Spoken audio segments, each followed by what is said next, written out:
ఈ శుక్రవారం ప్రసాద్ ఐమాక్స్ ఖాళీగా కనిపించడం చాలా మందికి ఆశ్చర్యం కలిగించింది. సాధారణంగా శుక్రవారం కొత్త సినిమాలతో థియేటర్లు కళకళలాడుతుంటాయి. కానీ ఈ వారం ఒక్క పెద్ద సినిమా కూడా విడుదల కాలేదు. కొత్త సినిమాలు లేకపోవడంతోనే ఐమాక్స్ ఖాళీగా ఉండటానికి ప్రధాన కారణం.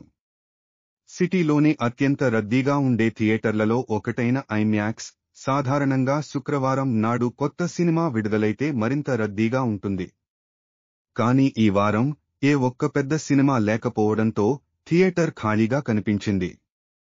తెలంగాణలో ఇప్పటికే చాలా సింగిల్ స్క్రీన్ థియేటర్లు మూతపడ్డాయి. కొత్త సినిమాలు లేకపోవడంతో పాటు టిక్కెట్ ధరలు పెరగడం కూడా దీనికి కారణం. ఐమాక్స్ ఖాళీగా ఉండటం చూసి చాలా మంది ఆందోళన చెందుతున్నారు. ఐమాక్స్ వంటి పెద్ద థియేటర్ కూడా ఖాళీగా ఉంటే సినిమా పరిశ్రమ భవిష్యత్తు ఏమిటో అని ఆలోచిస్తున్నారు.